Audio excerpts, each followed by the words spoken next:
এই জন্য নবীজি সাল্লাল্লাহু আলাইহি ওয়াসাল্লাম বলেন, ওয়ালা সফর, সফর মাস কেন্দ্রিক তোমরা যে সমস্ত কুসংস্কারগুলো তোমাদের মধ্যে বিদ্যমান এইগুলা তোমরা পরিহার করো। সফর মাসের মধ্যে বিয়ে শাদী হইলে অশুভ হবে, অমঙ্গল হবে এমন ধারণা তোমরা পরিহার করো। শনিবারের মধ্যে তোমরা এই কাজটা করলে তোমাদের অমঙ্গল হবে, এটা পরিহার করো। মঙ্গলবারের মধ্যে মঙ্গলবারে এই কাজটা করলে তোমাদের জন্য অমঙ্গল হবে, এটাকে তোমরা পরিহার করো। কারণ এইগুলার ভিত্তি ইসলাম কখনো সমর্থন করে না।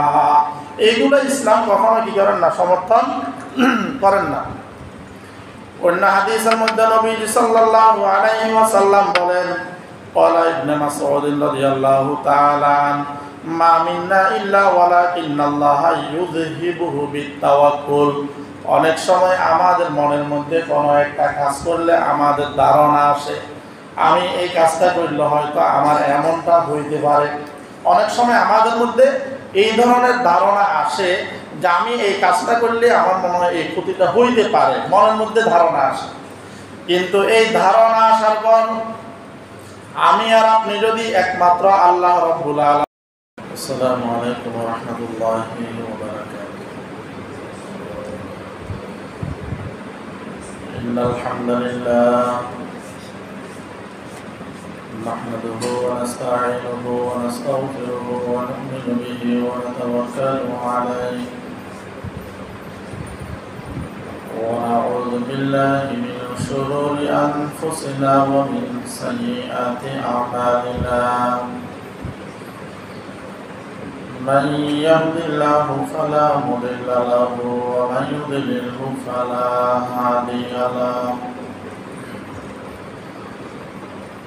ونشهد أن لا إله إلا الله وحده لا شريك له. ونشهد أن سيدنا وحبيبنا ومولانا محمدا عبده ورسوله صلى الله عليه وعلى آله وأصحابه وبارك وسلم. أما بعد فقد قال الله تعالى في كلامه المجيد والفرقان الحميد: أعوذ بالله من الشيطان الرجيم. بسم الله الرحمن الرحيم.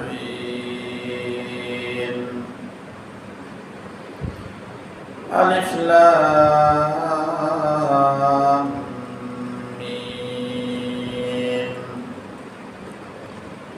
ذلك الكتاب لا ريب فيه هدى للمتقين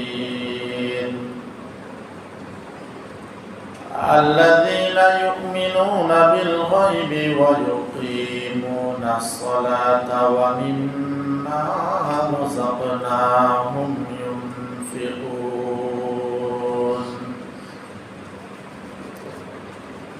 قال النبي صلى الله عليه وسلم: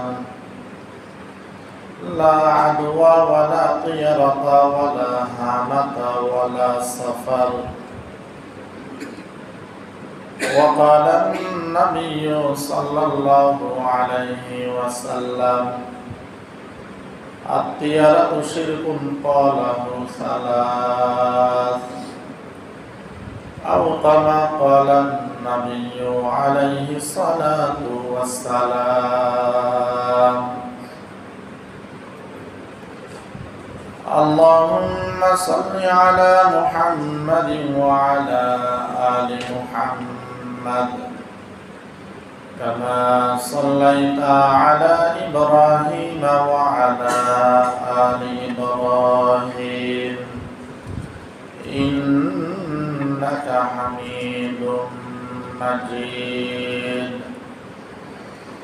اللهم بارك على محمد وعلى آل محمد كما باركت على إبراهيم وعلى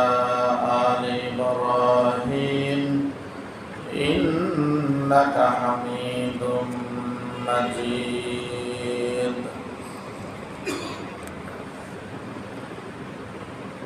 तौहीद की अमानत सीनों में है हमारे तौहीद की अमानत सीनों में है हमारे आशा नहीं मिटाना नामो निशान हमारे सीनो अरब हमारा हिंदुस्तान हमारा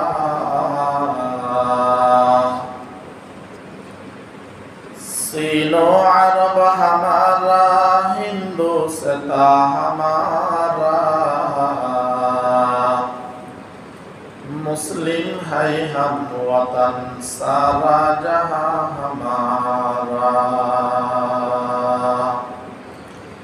मुस्लिम है हम सारा जहां वतन हमारा अल्हम्दुलिल्लाह मोहम्मद रब्बुल आलमीन दरबारे असंख्य अगणित शुक्रिया जे मोहन रब्बुल आलमीन पवित्र सफर मासेर चतुर्थतम तारीख प्रथम जुमार नामाज पढ़ार उद्देश्य मस्जिदे आसार बसार जार যতটুকু সম্ভব হয়েছে ইবাদত বন্দেগী করার প্রতি জুমার নিয়ে সংক্ষিপ্ত সময় কিছু কথা বলার নিয়তে শোনার নিয়তে আল্লাহ রাব্বুল আলামিন আমাদেরকে একত্রিত হওয়ার তৌফিক দান করেছেন। এই জন্য মহান রব্বুল আলামিনের দরবারে আমরা কালিমাত শুকর আদায় করি আলহামদুলিল্লাহ।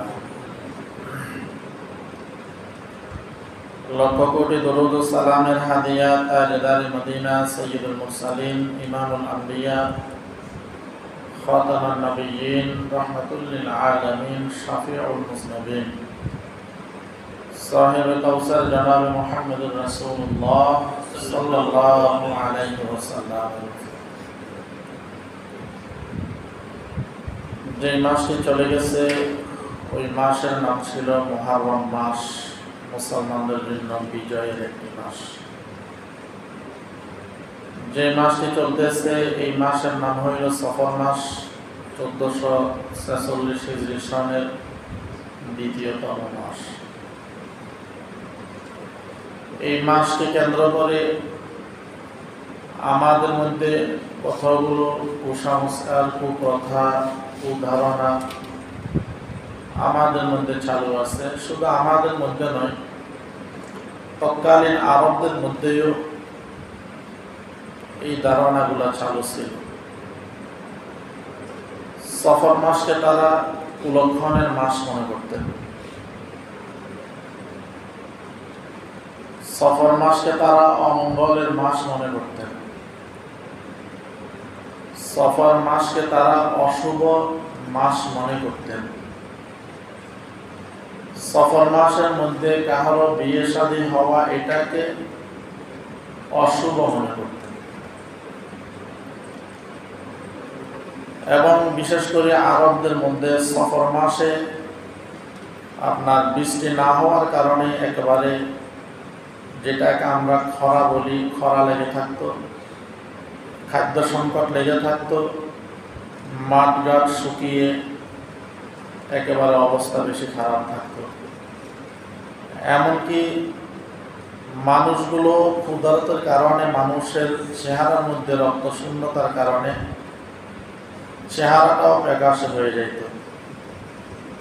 যার কারণে সফর মাসকে বলে আস-সফরুল মুসাফফর। আস-সফরুল মুসাফফর, যার অর্থ হইল বিবর্ণ সফর মাস। এই সফর মাসের মধ্যে তৎকালীন সময়ে বিভিন্ন কাজকে তারা অশুভ মনে করতেন, যেটা বর্তমান সময়ের মধ্যে আমাদের মধ্যেও আছে। আমরা বিভিন্ন বিষয়ে, বিভিন্ন কাজে কর্মে, বিভিন্ন আচার অনুষ্ঠানে আমাদের বিভিন্ন ব্যক্তিগত, পারিবারিক, সামাজিক কাজগুলোর ক্ষেত্রেও আমরা বিভিন্ন সময়কে, বিভিন্ন দিনকে, বিভিন্ন মাসকে আমরা কুলক্ষণ মনে করি। নবীজি সাল্লাল্লাহু আলাইহি ওয়াসাল্লাম হাদিসের মধ্যে ইরশাদ করেন, ক্বালা নবিয়্যু সাল্লাল্লাহু আলাইহি ওয়াসাল্লাম,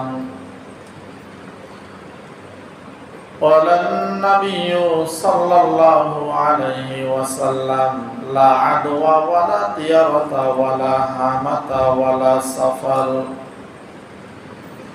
আমার আপনার নবী মুহাম্মদুর রাসূলুল্লাহ সাল্লাল্লাহু আলাইহি ওয়াসাল্লাম হাদিসের মধ্যে বলেন, লা আদওয়া। লা আদওয়ার অর্থ হইল ইসলামের মধ্যে ছোঁয়াচে রোগ বলতে কিছু নাই। অনেক সময় আমাদের মধ্যে অনেক ধরনের রোগ দেখা দেয়। এই রোগগুলোর কারণে অনেক সময় মানুষ আমাদের পাশে বসতে চায় না, মানুষ আমাদের সাথে এক প্লেটের মধ্যে খানা খাইতে চায় না। তার ধারণা হলো, আমি যদি এই ব্যক্তির পাশে বসি, এই ব্যক্তির বিছানার মধ্যে বসি, এই ব্যক্তির বিছানার মধ্যে ঘুমাই, এই ব্যক্তির সাথে যদি এক প্লেটের মধ্যে নাস্তা করি অথবা খানা খাই, তার মধ্যে যে রোগটি আছে এই রোগটি আমার মধ্যেও আসবে। এটা অনেকের ধারণা। আমার আপনার নবী মুহাম্মদুর রাসূলুল্লাহ সাল্লাল্লাহু আলাইহি ওয়াসাল্লাম এই ধারণা সম্পর্কে বলেন, লা আদওয়া। ইসলামের মধ্যে এমন ধারণার কোনো ভিত্তি নেই। ইসলামের মধ্যে এমন ধারণার কোনো কি নেই, ভিত্তি নাই। মুহাদ্দিসিনে কেরাম বলেন যে রোগের নিজস্ব কোনো শক্তি নাই।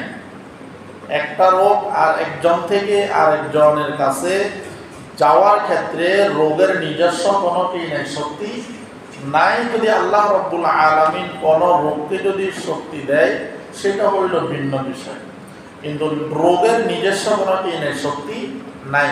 যে এই রোগটা একজনের মধ্যে হয়েছে, রোগ নিজে নিজে আরেকজনের মধ্যে চলে যাবে, এটার কোনো কি নাই, ভিত্তি নাই।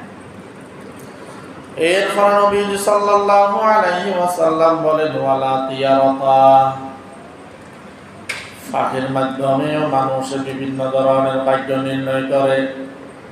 ফাঁকের মাধ্যমেও মানুষ কি করেন, বিভিন্ন সময় তার মঙ্গল অমঙ্গল পরীক্ষা করেন। নবী সাল্লাল্লাহু আলাইহি ওয়াসাল্লাম বলেন, ফাঁকের মাধ্যমে যে তোমরা ভাগ্য নির্ণয় করো, তোমাদের যাত্রা শুভ অশুভ মনে করো, ফাঁকের মাধ্যমে যে তোমরা সুলক্ষণ কুলক্ষণ নাও, এটার ভিত্তিও ইসলামের মধ্যে নাই। এই ফাঁকের মাধ্যমে তৎকালীন আরবদের একটা অভ্যাস ছিল, এরা ব্যবসার কাজে যখন বের হইতেন অথবা কোনো একটা ভালো কাজে যখন বের হইতেন, এরা একটা ফাঁকি ধরে ফাঁকিকে কি করতেন, উড়াই দিতেন। তো ফাঁকিটা যদি দাম দিকে যাইতো, মনে করতেন তার যাত্রাটা শুভ হবে, কাজটা শুভ হবে। আর ফাঁকিটা যদি বাম দিকে যাইতো, তো ওই ব্যক্তি মনে করতেন তার যাত্রাটা আজকে অশুভ হবে। এই জন্য আমার আপনার নবী মুহাম্মদুর রাসূলুল্লাহ সাল্লাল্লাহু আলাইহি ওয়াসাল্লাম বলেন, ওয়ালা তিয়ারাতা। তোমরা যে ফাঁকি উড়িয়ে তোমরা যে সুলক্ষণ কুলক্ষণ নাও, মঙ্গল অমঙ্গল নাও, যাত্রা অশুভ শুভ নাও, বিশ্বাস করো, এটার ভিত্তি ইসলামের মধ্যে নাই। এটার ভিত্তি ইসলামের মধ্যে নাই। তা আমাদের অনেক সময় অনেক জায়গার মধ্যে দেখা যায়, একটা রাস্তার কাজ করার পর অথবা একটা ব্রিজের কাজ করার পর অথবা বড় একটা কোনো কাজ করার পর এটা উদ্বোধনকালে অনেক সময় দেখা যায় ফাঁকি উড়িয়ে দেয়, কবুতর উড়ানো হয়। এই যে কবুতর উড়িয়ে ওনারাও যদি এই ধরনের কোনো কিছু মনে করে, তাহলে এটা হবে শিরক। ক্বালা নবী সাল্লাল্লাহু আলাইহি ওয়াসাল্লাম, আত-তিয়ারাতু শিরকুন ক্বালুহু সালাস। ফাঁকির মাধ্যমে যে তোমরা শুভ অশুভ নাও, মঙ্গল অমঙ্গল মনে করো, যাত্রা শুভ অশুভ মনে করো, এই ফাঁকির মাধ্যমে তোমরা যাহা কিছুই করো না কেন, এটাকে নবীজি সাল্লাল্লাহু আলাইহি ওয়াসাল্লাম বলেছেন শিরক, এবং এই কথাটা নবীজি 3 বার বলেছেন। তো ফাঁকির মাধ্যমে মানুষ যে ভাগ্য পরীক্ষা করে, এটা হইল শিরক। এটা ইসলাম কখনো কি করেন না, সমর্থন করেন না। এরপরে নবীজি বলেন ওয়ালা হামাতা, ওয়ালা হামাতা। হামাতুন শব্দের অর্থ হইল উল্লু বা পেঁচা। হামাতুন শব্দের অর্থ হইল উল্লু বা পেঁচা। তৎকালীন সময়ের মধ্যে একজন মানুষের মৃত্যু হওয়ার পর উল্লু বা পেঁচা যদি তার ঘরের উপর এসে যদি ডাক দিতেন, তাহলে মনে করতেন এই ঘরটা অতি তাড়াতাড়ি কি হয়ে যাবে, নষ্ট হয়ে যাবে, এই ঘরটা তাড়াতাড়ি বিরান হয়ে যাবে। অথবা কোনো একজন মানুষ অন্যায়ভাবে যদি হত্যা হয়, নিহত হয়, এটার যদি বদলা নেওয়া না হয়, তো তাদের বিশ্বাস হইল উল্লু বা পেঁচা এটা এসে ওই হত্যাকারীর বদলা নেওয়ার জন্য বলতেছে, অথবা মৃত ব্যক্তি তাদের কাছে পানি চাইতেছে। এই জন্য নবীজি সাল্লাল্লাহু আলাইহি ওয়াসাল্লাম বলেন ওয়ালা হামাতা, ফেসার মাধ্যমে যে তোমরা তোমাদের হত্যাকারীদের বিভিন্ন বিষয়ে তোমরা অবগত হইতেছ, মনে করো এটার ভিত্তি ইসলামের মধ্যে নাই, এটার ভিত্তি ইসলামের মধ্যে নাই। এরপরে নবীজি বলেন ওয়ালা সফারা, সফর মাসকে যে তোমরা কুলক্ষণের মাস মনে করো, সফর মাসের মধ্যে বিয়ে শাদী হওয়াকে যে তোমরা অশুভ মনে করো, সফর মাসের মধ্যে কোন কাজকে যে তোমরা অমঙ্গল মনে করো। আমার আপনার নবী মুহাম্মদুর রাসূলুল্লাহ সাল্লাল্লাহু আলাইহি ওয়াসাল্লাম বলেন ওয়ালা সফারা, সফর মাস কেন্দ্রিক তোমরা যে সমস্ত কুসংস্কারগুলো তোমরা ধারণা করো, এইগুলার ভিত্তি ইসলামের মধ্যে নাই, এইগুলার ভিত্তি ইসলামের মধ্যে নাই। তাহলে যে মাস চলতেছে এই মাস কেন্দ্রিক অনেকে শুভ অশুভ, মঙ্গল অমঙ্গল যে মনে করে, এটার ভিত্তি ইসলামের মধ্যে নাই। অনেকে শনিবারকে অমঙ্গলের দিন মনে করে, অনেকে মঙ্গলবারকে অমঙ্গল দিন, অমঙ্গলের দিন মনে করে, অনেকে শনিবারে কোনো কাজ করাকে, বিয়ে শাদী হওয়াকে অশুভ মনে করে। এই যে দিন কেন্দ্রিক, মাস কেন্দ্রিক, বৎসর কেন্দ্রিক যেগুলা আমাদের মধ্যে কুধারণা আছে, কুসংস্কার আছে, এইগুলার ভিত্তি ইসলামের মধ্যে নাই। আবার অনেকে আছে সময়কে গালি দেয়, দিনকে গালি দেয়, জমানাকে গালি দেয়। নবীজি সাল্লাল্লাহু আলাইহি ওয়াসাল্লাম বলেন তোমরা এমনটা করিও না, জমানাকে গালি দিও না, দিনকে তোমরা গালি দিও না, মাসকে তোমরা গালি দিও না, কারণ এগুলো তো আল্লাহর পক্ষ থেকে। এগুলো হইলো কার পক্ষ থেকে? আল্লাহর পক্ষ থেকে। কারণ আমরা তো ঈমানে মুফাসসালের মধ্যে সাক্ষীটাই দিয়েছি এমন আমানতু বিল্লাহ ওয়া মালাইকাতিহি ওয়া কুতুবিহি ওয়া রুসুলিহি ওয়াল ইয়াউমিল আখিরি ওয়াল কদরি খাইরিহি ওয়া শাররিহি মিনাল্লাহি তাআলা ওয়াল বা'সি বা'দাল মাউত। ঈমানে মুফাসসালের মধ্যে আমরা সাক্ষ্য দিয়েছি আমানতু বিল্লাহ, আমরা ঈমান আনলাম আল্লাহর উপর, ওয়া মালাইকাতিহি ফেরেশতাদের উপর, ওয়া কুতুবিহি আসমানি কিতাব সমূহের উপর, ওয়া রুসুলিহি সমস্ত নবী রাসূলদের উপর, ওয়াল ইয়াউমিল আখিরি কিয়ামতের দিনের উপর, ওয়াল কদরি খাইরিহি ওয়া শাররিহি মিনাল্লাহি তাআলা। ভালো মন্দ যাহা কিছু হয় সব কিছু কার পক্ষ থেকে হয়? আল্লাহর পক্ষ থেকে হয়। এটা আমরা ঈমান আনলাম। তো আমি সফর মাসের মধ্যে কাজ করলে আমার কাজটা শুভ হবে, এই ক্ষেত্রে আসি আমি আল্লাহর উপর থেকে ঈমানটা আমার কি হয়ে গেল? সরে গেল। এরপরে বলেন ওয়াল বা'সি বা'দাল মাউত, মৃত্যুর পরে যে আমাদেরকে আবার আল্লাহ রাব্বুল আলামিন পুনরায় জীবন দান করবেন, সেটার উপর আমরা ঈমান আনলাম। কারণ মৃত্যুর পরে আমাদেরকে আবার হাসরের ময়দানে উঠতে হবে, আমাদের হিসাব নিকাশ আছে। যাদের নেক আমল ভালো হবে তারা জান্নাতে যাবে, যাদের আমল খারাপ হবে তারা জাহান্নামে যাবে। আল্লাহ রাব্বুল আলামিন বলেন ফারিকুন ফিল জান্নাতি ওয়া ফারিকুন ফিস সাইর।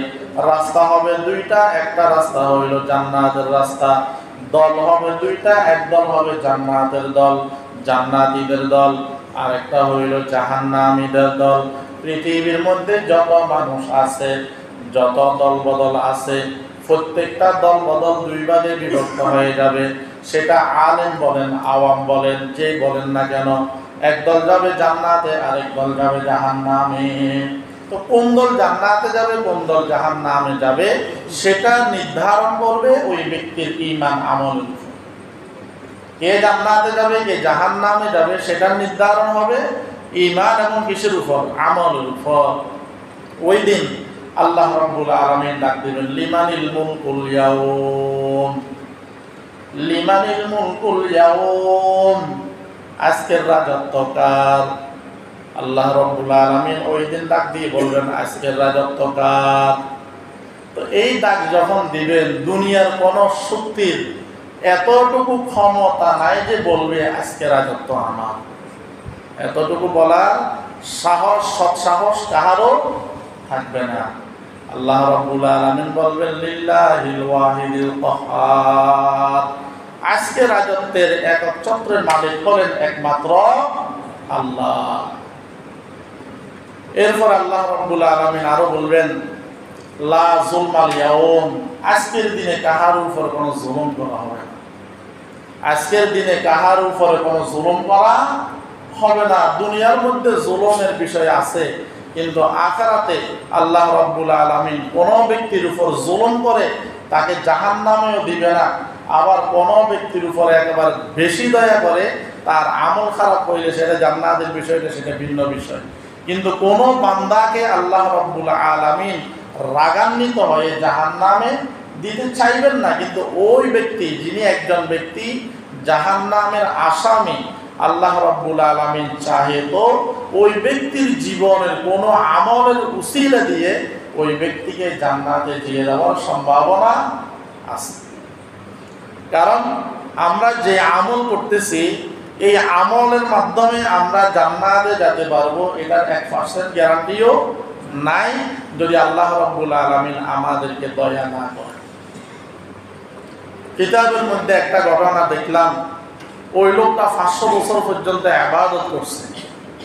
এখন এটা শোনার পরে যে আল্লাহর দয়া ব্যতীত জান্নাতে যাওয়ার কি থাকবে না, সুযোগ থাকবে না, ওই ব্যক্তির মধ্যে অহংকার আসলো। আমি 500 বছর পর্যন্ত দিনের বেলা নামাজ পড়লাম, ইবাদত বন্দেগী করলাম, রোজা রাখলাম, রাত্রে তাহাজ্জুদের নামাজ পড়লাম, কত ইবাদত বন্দেগী করলাম, আমি আমার ইবাদত দিয়ে কোথায় চলে যাব? জান্নাতে চলে যাব।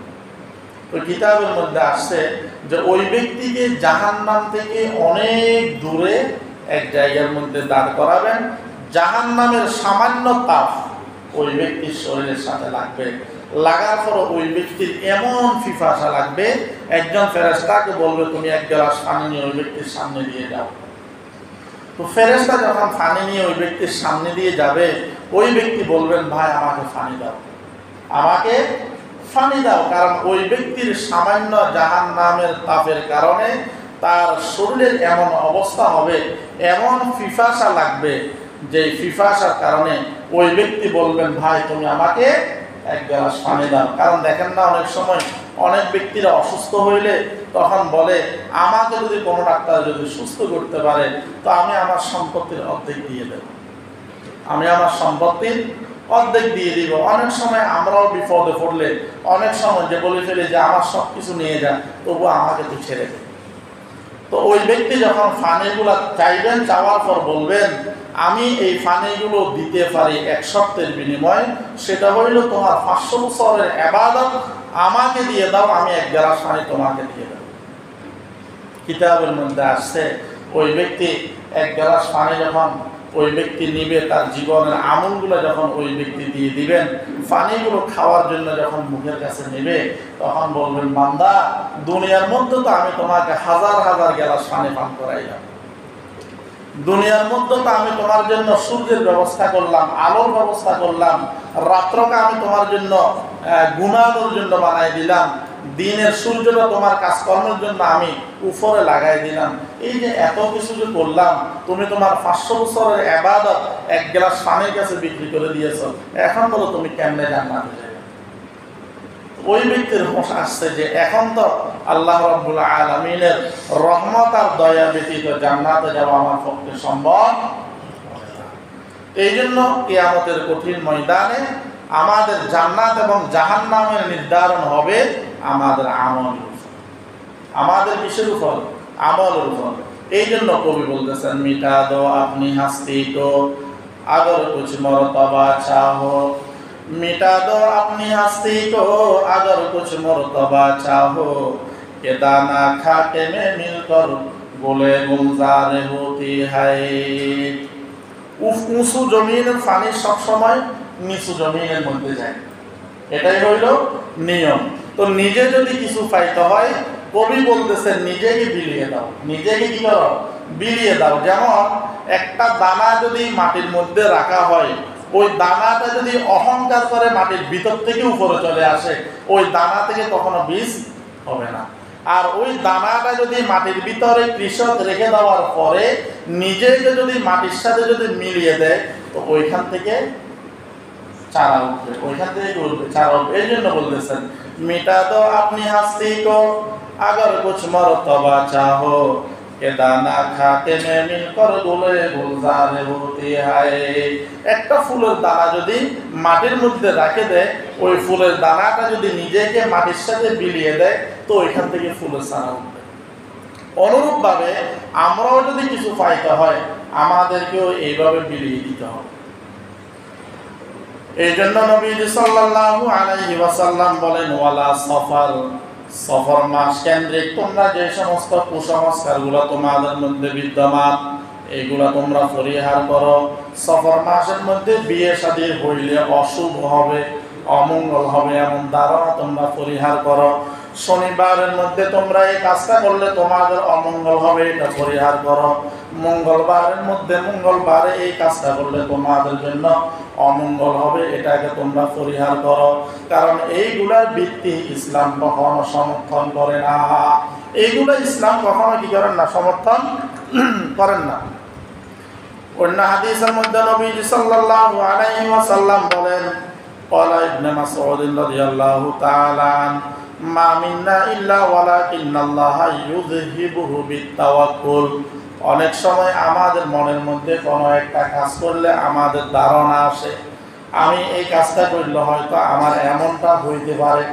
অনেক সময় আমাদের মধ্যে এই ধরনের ধারণা আসে যে আমি এই কাজটা করলে আমার মনে হয় এই ক্ষতিটা হইতে পারে, মনের মধ্যে ধারণা আসে। কিন্তু এই ধারণা আসার পর আমি আর আপনি যদি একমাত্র আল্লাহ রাব্বুল আলামিনের উপর ভরসা করে তাওয়াক্কুল করে যদি ওই কাজটা করে ফেলি, তো আমার ধারণার কারণে আমার কাজটাকে আল্লাহ রাব্বুল আলামিন কখনো বিফল দিবেন না। আল্লাহর উপর তাওয়াক্কুল করার কারণে আমার তাকদীরের মধ্যে যেটা লেখা আছে সেটাই হবে। কারণ হাদিসের মধ্যে আছে একজন মানুষ আপনার ততটুকু উপকার করতে পারবে যতটুকু আপনার তাকদীরের মধ্যে লিপিবদ্ধ আছে। আবার একজন মানুষ আপনার ততটুকুই ক্ষতি করতে পারবে যতটুকু ক্ষতি আপনার তাকদীরের মধ্যে লিপিবদ্ধ আছে। এর বাইরে একজন মানুষ আপনার উপকারও করতে পারবে না, ক্ষতিও করতে পারবে না। যেমন আপনার তাকদীরে লেখা আছে আপনি 1 কোটি টাকার মালিক হবেন, তো আরেকজন মানুষ আপনাকে উপকার করতে করতে করতে করতে আপনাকে 1 কোটি 1 লক্ষ টাকার মালিক বানাইতে পারবে না।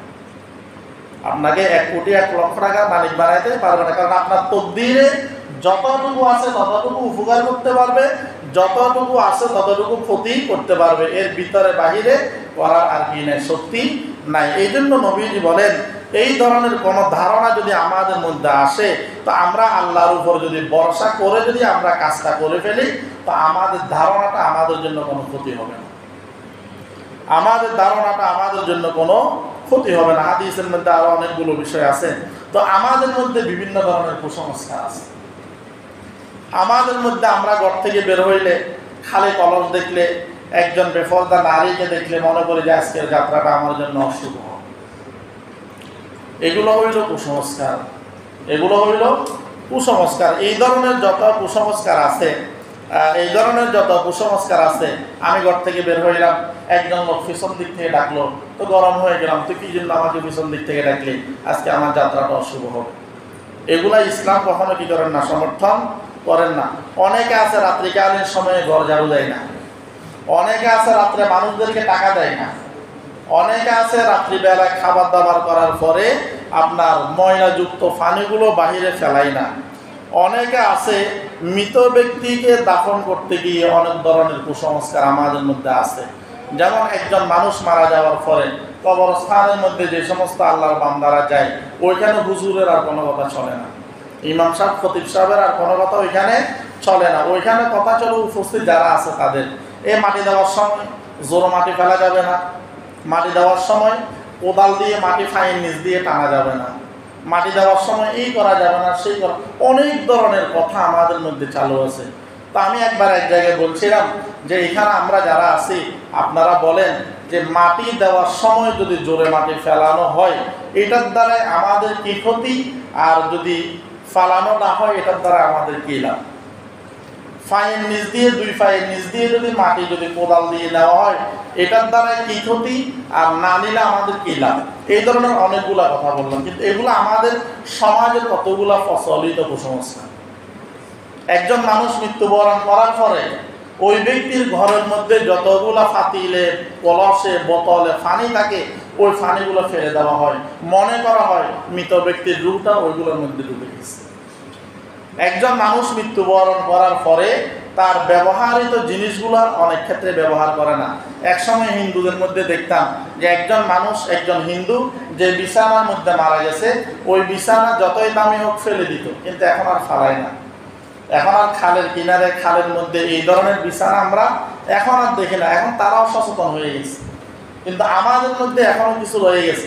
একজন মানুষ মৃত্যুর পরে তার ব্যবহারিত লুঙ্গিটা অনেককে পড়তে দেয় না, পাঞ্জাবিটা অনেককে পড়তে দেয় না, জুতাগুলো অনেককে পড়তে দেয় না, তার খাটের মধ্যে অনেককে শুইতে দেয় না। এই জন্য শুইতে দেয় না, যারা দেয় না তারাই মাত্র ভালো জানে। এগুলো হইল কুসংস্কার। বরং একজন মানুষের ইন্তেকাল হয়ে গেল, আমার আব্বার ইন্তেকাল হয়ে গেল, উনার পাঞ্জাবি আছে, আমার আব্বার পাঞ্জাবিটা যার হবো আমি তাকে দিয়ে দিলাম, উনি নামাজ কালাম পড়লো, আমার আব্বার জন্য দোয়া করলো। জুতা আছে, আমি পড়ার মতো না হইলে আরেকজনকে দিয়ে দিলাম। লুঙ্গি আছে, আমি না পড়লে আরেকজন গরিবকে দিয়ে দিলাম।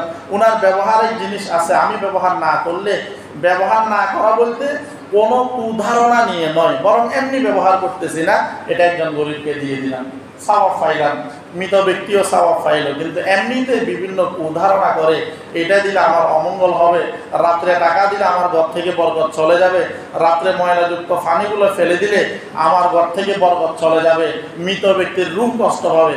এই ধরনের যে ধারণাগুলো আমাদের মধ্যে আছে এগুলো আমাদের পরিহার করতে হবে, কারণ ইসলাম এই ধরনের ধারণাগুলোকে কখনো সমর্থন। এরপর আমি গত জুমাতেও সূরা বাকারার প্রথম কয়েকটা আয়াত তেলাওয়াত করছিলাম।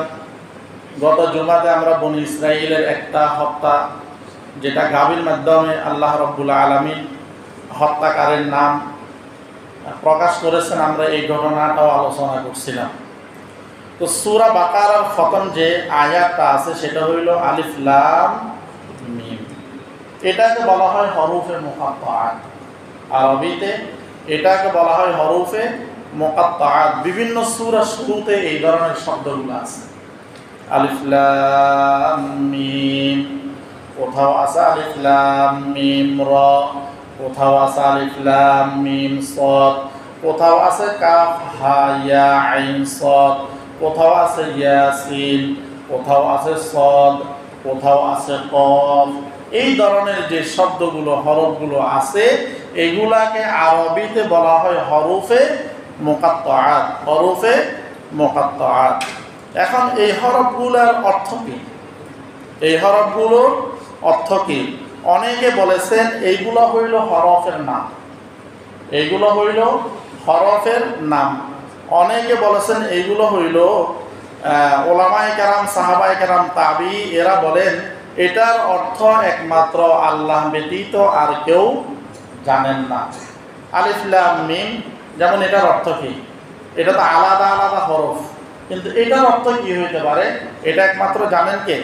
আল্লাহ। হযরত আবু বকর, ওমর, ওসমান, আলী রাদিয়াল্লাহু তাআলা আনহুম আজমাইন উনারা বলেন যে সূরার শুরুতে এই ধরনের যে হরফে মুকাত্তাআতগুলো আছে এইগুলো হইল রহস্যজনিত বিষয়, তা বিশ্বাস করে আপনি তেলাওয়াত করবেন। তেলাওয়াত করলে প্রতিটা হরফের বিনিময় আল্লাহ রাব্বুল আলামিন আপনাকে নেকি দান করবেন।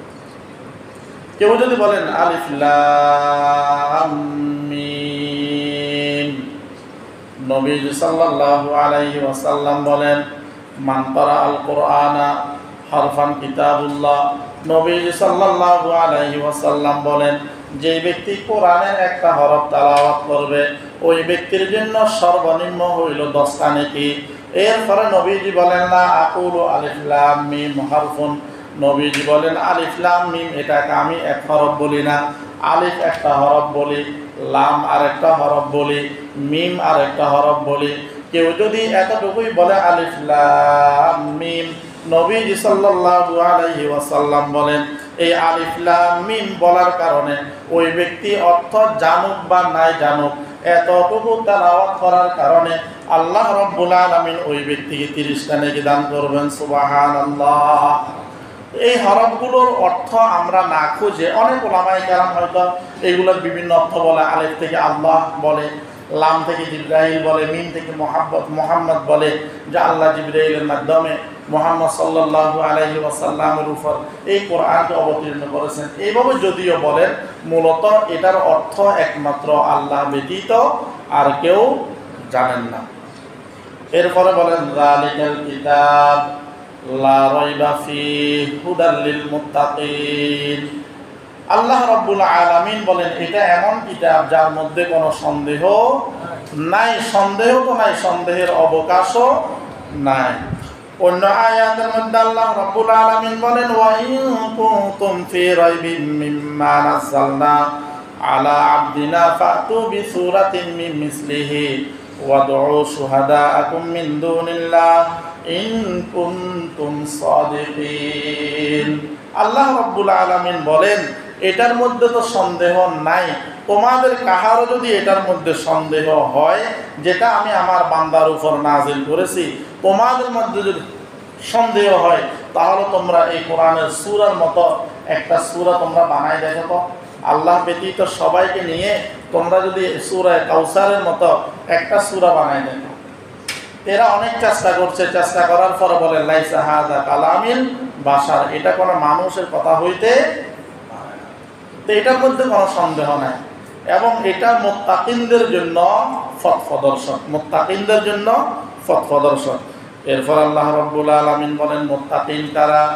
আল্লাযীনা ইউমিনুনা বিল গায়ব। মুত্তাকি হইল তারা যারা অদৃশ্যকে বিশ্বাস করে, অদৃশ্যের উপরে ঈমান আনে। যারা অদৃশ্যের উপরে কি করেন? ঈমান আনেন। গায়েব বলতে এটা এমন বস্তু যেটা বাহ্যিক মানব কুলের জ্ঞানের ঊর্ধ্বে। গায়েব এটা এমন একটা বিষয়, যেটা এমন বস্তু যেটা বাহ্যিক মানব কুলের জ্ঞানের ঊর্ধ্বে, যেটা আমরা আমাদের পঞ্চ ইন্দ্রিয় দ্বারা আমরা কখনো অনুভব করতে পারি না। পঞ্চ ইন্দ্রিয় দ্বারা আমরা কখনো অনুভব করতে পারি না, এটাকে হইল গায়েব। যেমন আল্লাহ যে আছেন, এটা আমরা নবীজির মাধ্যমে আমরা জানলাম, কিন্তু আল্লাহকে তো আমরা কখনো দেখি নাই। যেমন জান্নাত আছে, জাহান্নাম আছে, এটাও নবীজি সাল্লাল্লাহু আলাইহি ওয়াসাল্লামের মাধ্যমে আমরা জানলাম, কিন্তু এটা তো আমাদের পঞ্চ ইন্দ্রিয় দ্বারা আমরা এটাকে কখনো অনুভব করা কি নয়, সম্ভব নয়। তো এই গায়েবের উপর বিশ্বাস করা, এটা হইল মুত্তাকিনদের 1 নম্বর পরিচয়। মুত্তাকিনদের 1 নম্বর কি পরিচয়। যেমন অনেক নাস্তিক আছে, এরা আল্লাহকে দেখে না, এই জন্য বিশ্বাস করে না। ছোট্ট একটা ঘটনা বলে শেষ করে দিচ্ছি। সেটা হইল, ইমাম আজম আবু হানিফা রহমতুল্লাহি আলাইহি বলেন, এই পৃথিবীর সৃষ্টিকারী একজন আছেন। আর এক নাস্তিক সে বলে যে না, এই পৃথিবী এমনি এমনি কি হয়ে গেছে। তো বললেন, ঠিক আছে, তুমি প্রমাণ করবে আগামী অমুক তারিখে যে পৃথিবী এমনি এমনি হয়ে গেছে। আর ইমাম আজম আবু হানিফা রহমতুল্লাহি আলাইহি বলেন যে আমি প্রমাণ করব এই পৃথিবীর সৃষ্টিকর্তা, এই পৃথিবীর সৃষ্টিকর্তা একজন কি আছে। তো নির্ধারিত একটা দিন, নির্ধারিত একটা সময় দেওয়া হলো। ইমাম আজম আবু হানিফা রহমতুল্লাহি আলাইহি ওই নির্ধারিত সময়ে ওইখানে উপস্থিত না হয়ে একটু বিলম্ব হয়ে গেল। যাওয়ার পর নাস্তিক হা হা করতেছেন, বলতেছেন, দেখো ইমাম আজম আবু হানিফা নির্ধারিত সময় থেকে দেরিতে আসছেন। ইমাম আজম আবু হানিফা রহমতুল্লাহি আলাইহি বলেন, আমি কি জন্য দেরিতে আসলাম এর কারণটা একটু খেয়াল করো। আমি যখন সাগরের কিনারে আসলাম, যেহেতু আসার মধ্যখানে একটা নদী আছে, এই নদীর কিনারে যখন আসলাম, এই নদীর মধ্যে নৌকাও নাই, মাঝিও নাই। আমি নদী পার হওয়ার মতো আমার জন্য কোনো মাধ্যম নাই। আমি নদীর পাড়ে দাঁড়াই রইলাম, হঠাৎ দেখলাম বিশাল একটা গাছ নিজে নিজে কেটে গেল, তক্তা হয়ে গেল, এরপরে নৌকা হয়ে গেল। নৌকাটা আমার সামনে আসলো, আসার পর ওই নৌকার উপর আমি বসলাম, বসার পর ওই নৌকাটা আমাকে নদী পার করে দিছেন। এতটুকু বলার পরে ওই নাস্তিক বলেন, দেখো দেখো, ও মনে হয় পাগল হয়ে গেছে। কারণ একটা গাছ তো কাটা ছাড়া কখনো নিজে নিজে কাটতে পারে না, মিস্ত্রি ছাড়া কখনো গাছ ছিঁড়তে পারে না, এরপরে মিস্ত্রি ছাড়া কখনো নৌকা হইতে পারে না, মাঝি ছাড়া কখনো নৌকাটা তার কাছেও আসতে পারে না, আবার তাকেও ওইখান থেকে কি করতে পারে না, নদী পার করতেও পারে না।